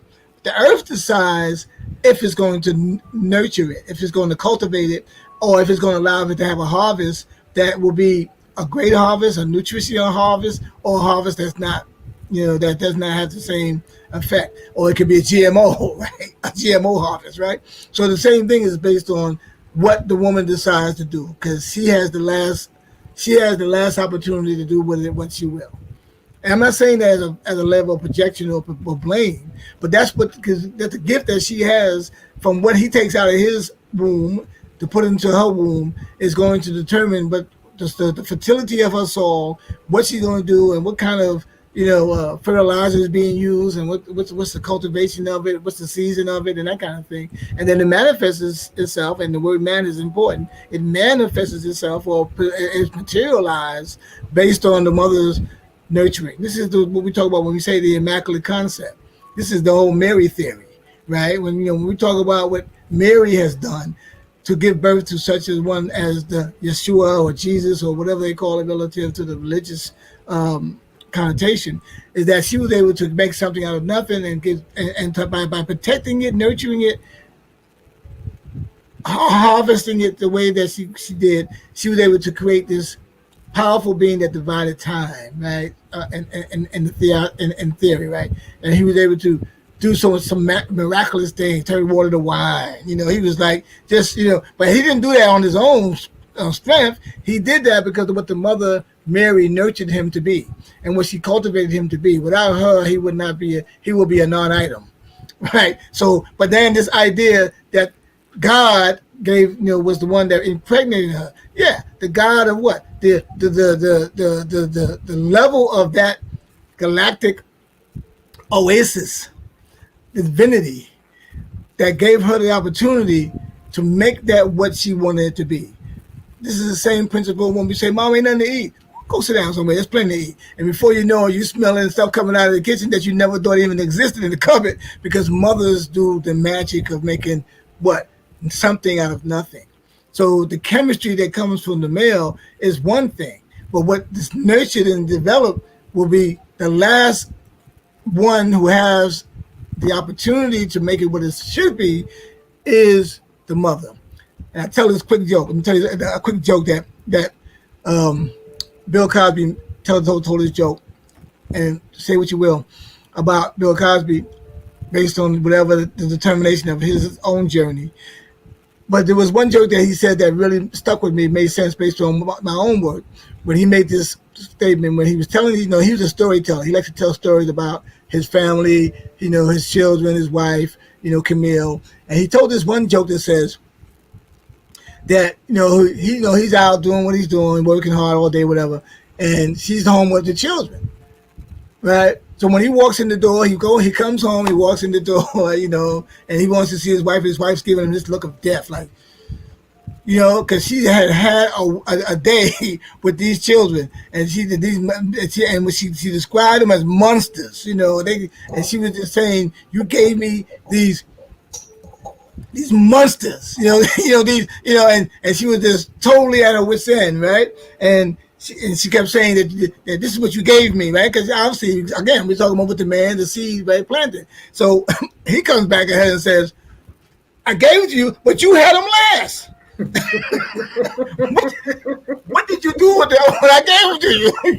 So that was the way of him offsetting his responsibility per se. But he was telling her that she had the ultimate determination as to what they were going to be shaped and molded into, because she had them last. She had the last dibs on what they were going to develop. She had the private, mind you, now this is important, exclusive, private 9 months of interactivity with this particular incoming entity where he had no access. I mean, it's cute. He watched it, look, he's kicking, look, she's kicking, he can watch it go, he can put his head in here and hear the heart, all that. But the internal dialogue and the conversation and the contractual agreements and all that was taking place, the mother was responsible for doing that. This makes her so significant and so phenomenal of the power of the woman, because she's going to determine what's going to be that of the nation. Now, when it does take place and she gets she excavates it from her womb and she puts it out into the entity and she severs it from being dependent on her directly, then now the father, as it were, takes it further. He's fattened her, right? And now he takes it further. But the mother is always more there. That's what the word mother implies. There's always more there, right? That's a whole immaculate concept. There's always more there. The father, he takes it further along to stabilize it, to protect it in the sense where we talk protecting it. He makes sure that it's, has the protection. But in the 9 months is the most vulnerable state, is when the mother decides what the child's going to be or not be.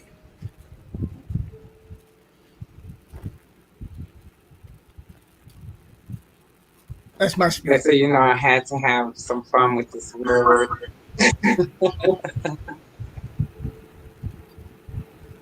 There's more there.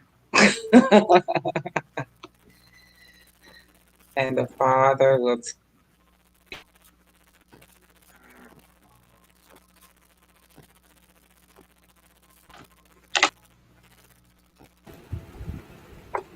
I think my kid is freezing. Is there a delay? That is on mine. I want to check really quick. Is there a delay on mine? Yes.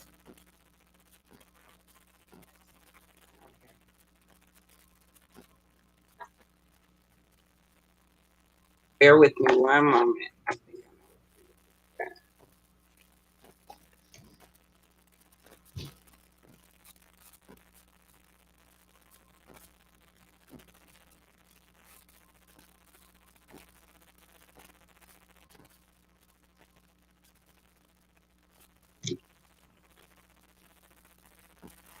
Is there still a delay? I don't think so now. I got it. Okay. Great. All right, that was awesome. Yeah, we used to play with Bob. More there and father. So it did take me, that brought me to another question for you, High Priestess, and it brings us to your book, because you are giving a class and we're not doing that tonight. We want people to the juice and eat. That's him. That's Baba giving the class. But no, we really want you to get this information. She goes into great detail about the wound and the power of the wound and what's in there and the different the process. And I know this from being in her classes. I am telling you, cracked open this book because I'm interviewing her, but my desire to know what she had to say more than what she had to write was very important to me personal. So I'm gonna speak to her classes. She has some amazing classes that we want all to visit um, her website and be able to for, but follow her on Instagram at Womb Evolution. Some of you are on there. So for some of you who are on Facebook checking this out or on YouTube, we want to make sure that you follow her.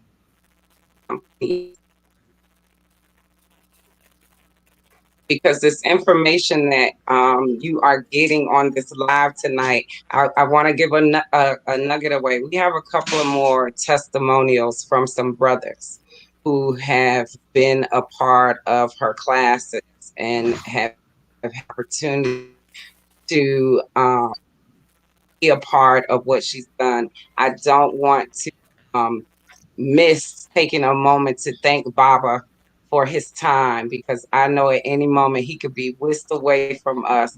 So I don't want to not take a moment and thank him for his time and being here on the platform and speaking and just sharing all of his knowledge and coming to support our priestess as speaks as a man who understands what's in his womb. So thank you again, Baba, for your time. And I want to share a clip from another one of brothers that asked the question, I assume what's in that the your womb? classes, the womb, evolution, and divine feminine, were women courses just because I assume from the name. And come to find out, I've met men that have taken this class and they vow to continue to take it. And I must admit that I have been sucked into a lot of the conversations were very interesting. Conversations men normally don't have with women, but due to the balance of the class, I've met men in the class who said that these classes soar far over college courses that they've been in. I'm anxious for the classes to start back. I want to make this a part of my discovery of higher self. Ashe.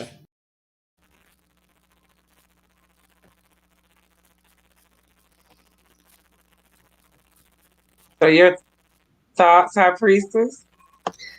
I mean, you know, I'm honored that this is what the men are receiving from these courses and from the webinars that we do. I'm honored because I think this is especially, let me just go here. Our mission at Mimic, Melanated Immortals Making Evolutionary Changes, is to shift the global consciousness of the melanin dominant population. Okay. And so with that, one of the biggest challenges is in doing that is unity, and unity amongst men and women, melanin dominant men and women. That is a tremendous ism, okay, that we have. And the fact that the brothers are coming forward and they are feeling this information. They are not feeling as if they are being demeaned or belittled, or we're feminists, and or we are not. The women are not feeling that this is a patriarchal thing or whatever. We are now establishing this balance of my. I just is absolutely just mind blowing, and you know, I'm just honored that this is what is coming through. This is part of the vision. And so I'm very thrilled to see it.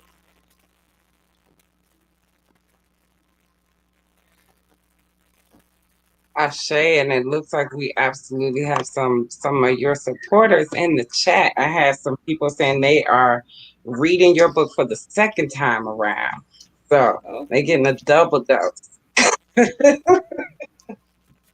They are reading it for a second time. So I just want to kind of speak to something that the gentleman said. People who follow me know who that gentleman was. But anyway, the monkey, the chewing 131, and what he spoke to as far as this being something that is for men. When we walk in a store and we see what your wound or unwounded, what's gonna make the man pick your book? What's gonna make the brother? What's in there? What are some nuggets that you could possibly give that's gonna make him want this book?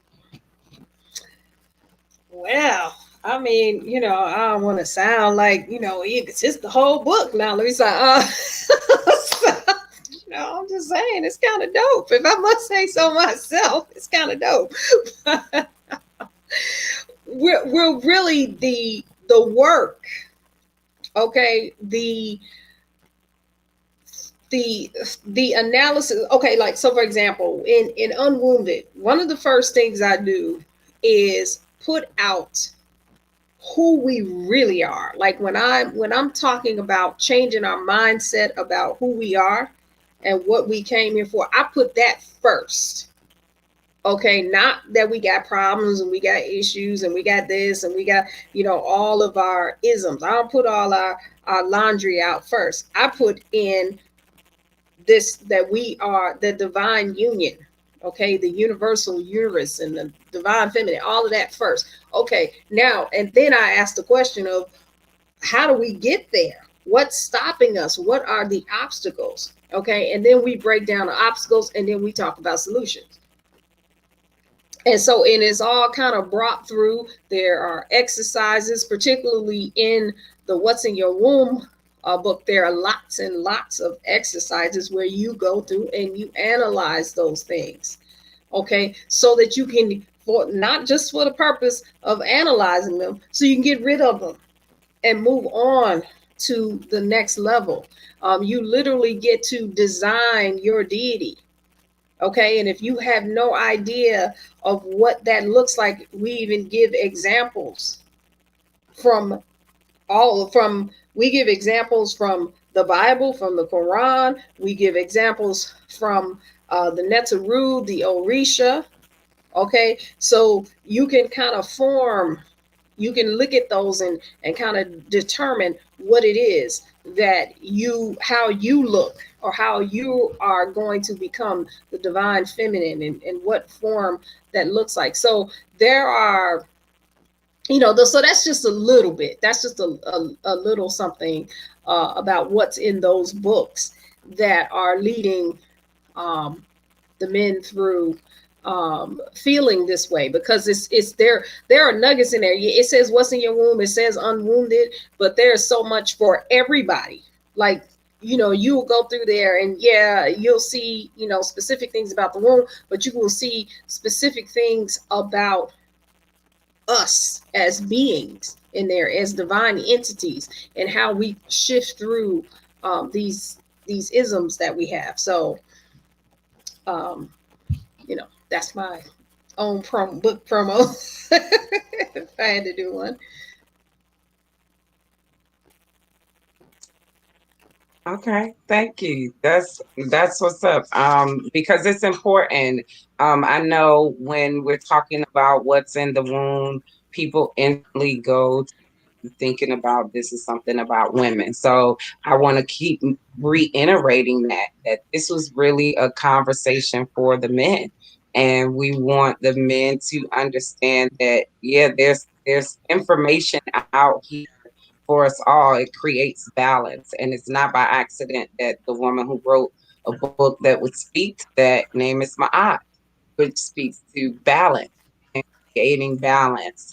So we absolutely want to make sure that you get this information in your hand.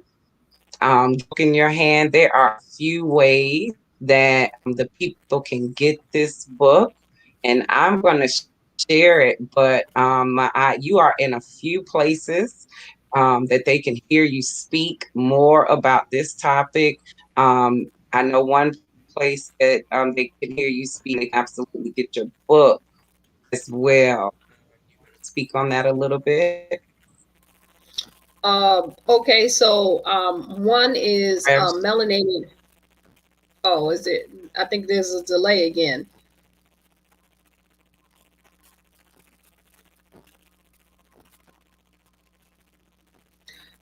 Okay, so one of the places is melanatedimmortals.com. Okay, and that is where we host our classes. That is our consortium. And you will find many things you want more information about Baba Wanique. It's there. Also, another individual that I mentioned, Neb Taharka, we are the master teachers on that platform, along with Dr. Cindy Cork. And you will find a lot of information there, and particularly some of the information of how you can come to understand who you are and your incarnation, and be able to hold your frequency into who you are becoming. And so in particular, that is the Olmec cosmology that we use that is like the backdrop for those courses. Also, as a part of Mimic, we're talking about the melanin frequency. The melanin frequency is a 52-week energy vigil that we began on the fall equinox of 2019. And what we did is, for 52 weeks, we literally put out a transmission for the betterment of melanin dominant people worldwide. Why are we doing this? Because we are priesthood.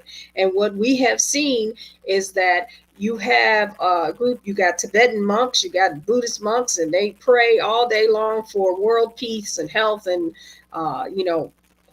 food for all, and water, and, clean water and things like that. And so what we determined is, like, we need something like that specifically for the melanin dominant population, because around the world, we are still seeing people being enslaved. We are seeing our people being dragged out of places, blocked into going in their buildings. And, we got the Karens, and we got, it's more than now just the police, doing that. These are everyday people who think that they have the rights to our life force. And so we are saying, no, you don't. We have the rights to our life force.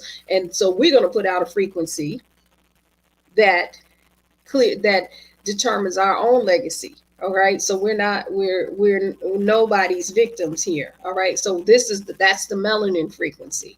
And then, of course, the womb evolution technique. And we do the womb evolution site. If you go there, wombevolution.com, it is being upgraded. It's going to be awesome. I have the opportunity. I'm like, oh, can we put it up tonight? And it doesn't have all the tweaks in it that we need, but it's going to be awesome. So, just keep that in mind. If you are interested, though, in being a part of our email list, you can hit us at admin@melanatedimmortals.com, and we'll make sure that we get your information. We'll add you to our email list so you can be aware of what we're doing. And if you're interested in the books, I know we have links and stuff like that. So I think those are all the platforms that I can think of where I can be reached.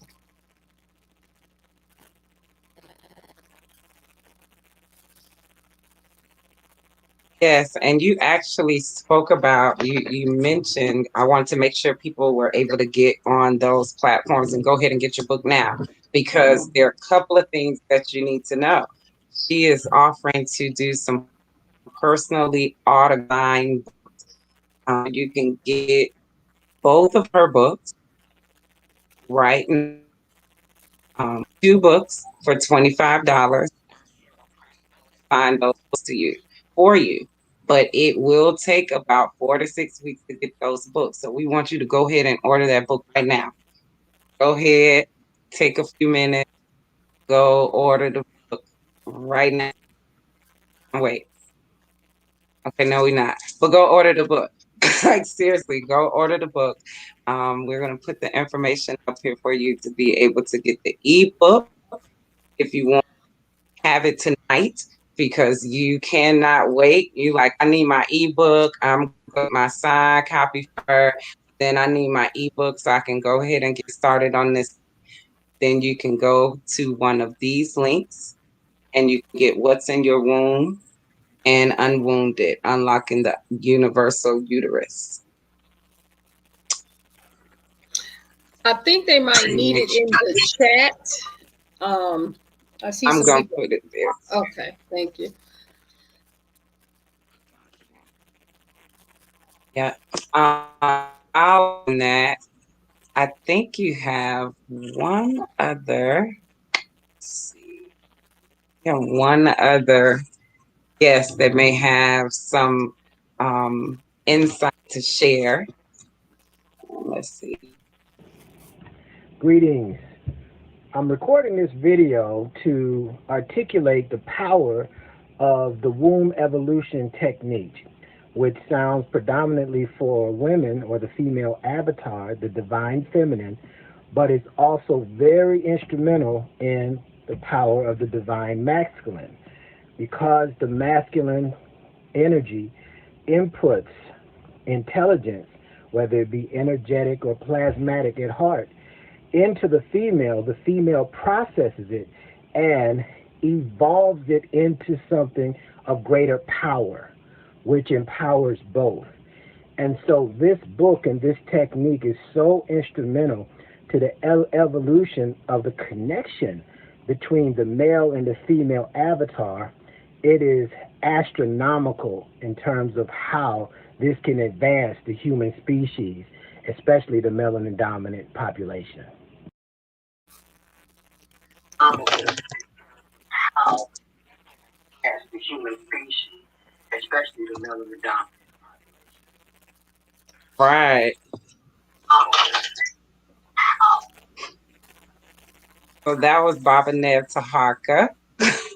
And he definitely has some good insight to add to what you can get from this book. I am still, give me 1 second, y'all. I'm sorry, having some technical difficulties.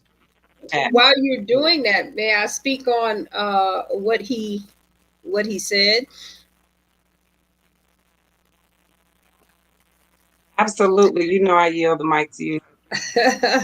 So, Nev Taharka is one of the males I was talking about, who literally, that process that he talked about as far as the male inputting the information, okay, and it didn't happen sexually, so let me let me put out that disclaimer, okay. So I don't want no phone calls, right? Don't nobody be calling me. All right, so let's be clear. But he is one of the males. I know it sounds, look, I thought about how it sounded. Yeah, he one of the males that was inputting information in me, right? Okay.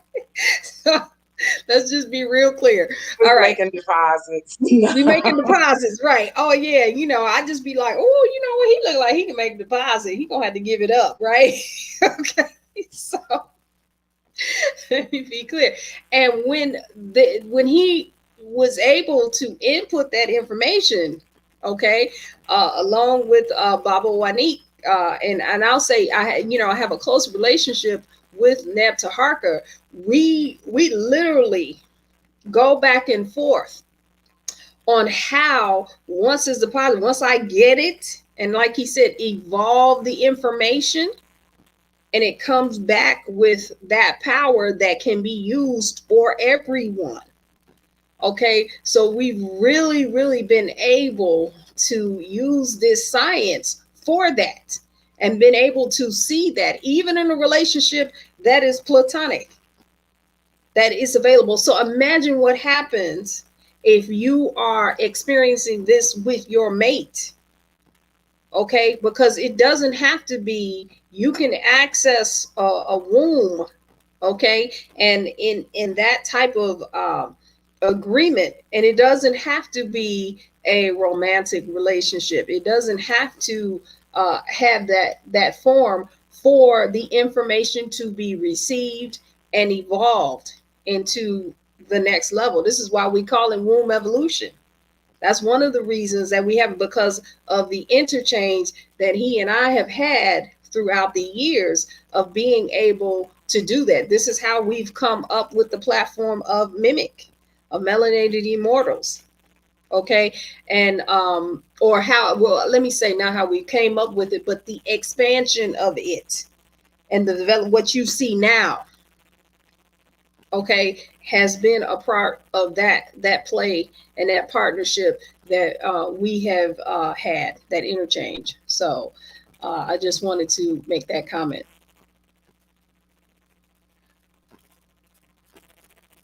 Awesome. So I want to make sure I got the link in the chats. And that is the link. That was the one. You remember High Priestess? They were saying it to get in. Yeah, that's the one to the ebooks. Ebooks. Yeah. Some people were asking about physical books. I'll put that link in the chat. Okay. For everyone. And just remember, it's going to take about 4 to 6 weeks because they take a long time. Once we're out of stock, it takes a while to receive the author copies. It's not like Amazon where you can just get it. You know, they'll say they'll have it delivered tomorrow. We literally have to. We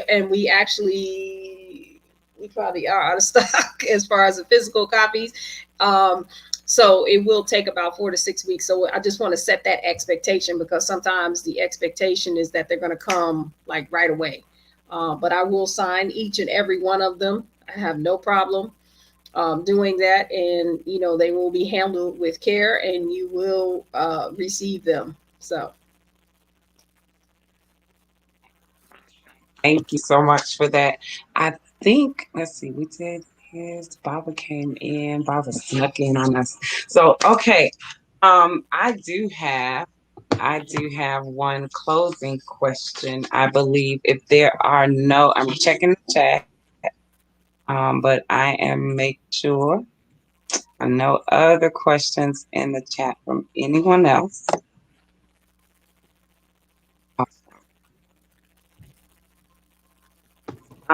So this was asked, and I think that you addressed it, but to summarize this conversation for some people who may have gotten on late or just because there was so much information provided, I want everybody to know this was supposed to be a 45-minute live.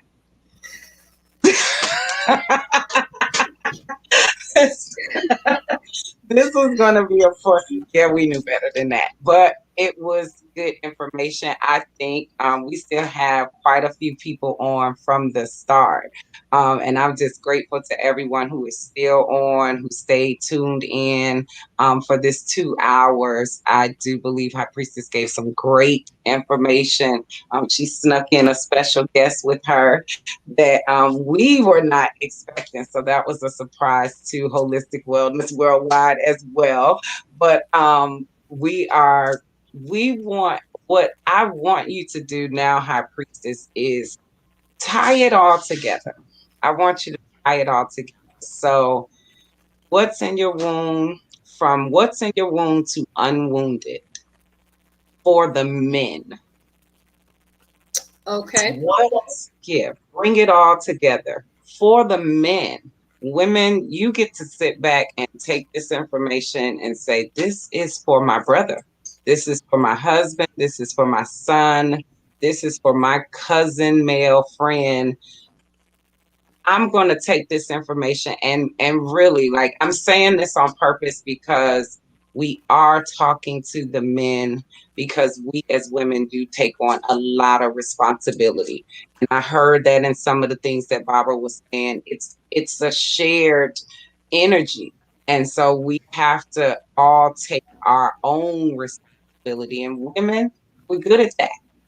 So let's talk to the brothers about how we can tie this all together. So, okay, High Priest, I am going to use the mic. Tie it Okay. all together for us. All right. So, yeah, the first thing that I would say about that is, one is for the brothers to realize, one, that they are sacred as well. Again, we don't hear a lot about the men being sacred. You are sacred. And the information that you store in your loins, okay, the catalyst, the cosmic seed that you store is a sacred seed, and it can unite, it can expand the evolution of us. It can shift, it can help shift our legacies. Okay, so it's time to shift how we think about ourselves, how we think about who we are and what we're doing. We're not just getting into relationships. Okay, we are legacy holders. If you're already in a relationship, you probably already know that. So just that little shift in thinking about you being the one that's giving it up. Okay, and so when you think about you giving it up, it's like, oh, wait a minute now. Okay, hold on. You know what I'm saying? You don't want need to be covered up like, oh, shoot. You know what I'm saying? You can't see me like this, all right? You got to come with it. Okay, you have the sacred seed. And every time you engage the universe or the womb of a woman, look at it as if you are providing her with sacred information that you are going to see become an evolution that is going to be powerful and beneficial to you both every single time. Don't just go, I know it, we the bodies, this physical forms, they look good, and there's like this energy that comes out of it. Well, use it. But use all of it, not just part of it. You can take a minute. You pray over your food, right?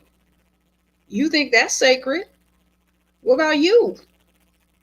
How sacred is your seed? You're about to present something to someone. You're about to give her a gift of you.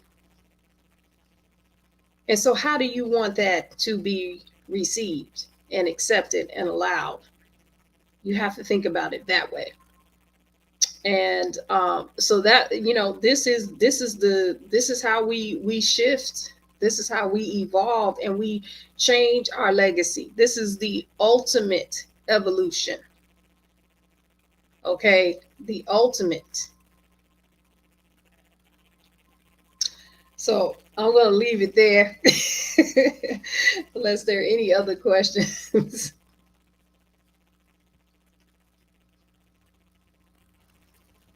Oh, wait. Okay. That was good. I think that was an amazing way to sum that up. It is a shift in your consciousness. It's a shift in the way you think about what you are doing, and what's happening in that process. Because it is that mindset men don't realize. I think I saw an older gentleman one time, High Priestess, on YouTube. He was 96 years old, and that's what he said to the men. Like, you know why I'm 96 years old and I look as good as I do? He said, not running after, for lack of better words, boobs and butt. Like, I'm not running behind it. So if, wait. Okay, hold on. We had if that PayPal link is not working, they can just email me. I'll put it right here. just email me and I'll make sure. And here we go. Because I know we got a lot of links. We got a whole bunch of links. Me and too. yes, so they can do that So to you get said the power one is signed this copy. working. Okay. So, but yeah, I was just saying it's about what they were giving up. The gentleman spoke and said that, you know, he looked the way he looked and he was able to get around because he was not giving up his life force. And he said it just like that. So this was out of the mouth of a man 90 something years old. So what High Priestess is saying to us is not, you know, she's not joking. It's been proven. Men know, especially those that know. So you recognize what you're giving up and what it's doing to your body, and you make the decision. What do you want to do? How do you want to affect the world going forward? So I'm just excited. I think this was amazing. High Priestess, I really do appreciate your time. I am grateful that I was able to do this with my kin twin. If there are any, I think there are no more questions. Wait, hold up. A couple of questions in the chat. Okay. Oh, got it. The last one. So that was the email. If there are no more questions, we thank you again for your time. High Priestess, I absolutely adore you. Thank you so much for just giving me this opportunity just to sit with you and have this discussion and talk with the men and the women to talk about the men in their lives. So thank you so much. Thank you all for tuning in with us again. If you want to get that signed copy of the book, email my aunt at wombevolution.com tonight.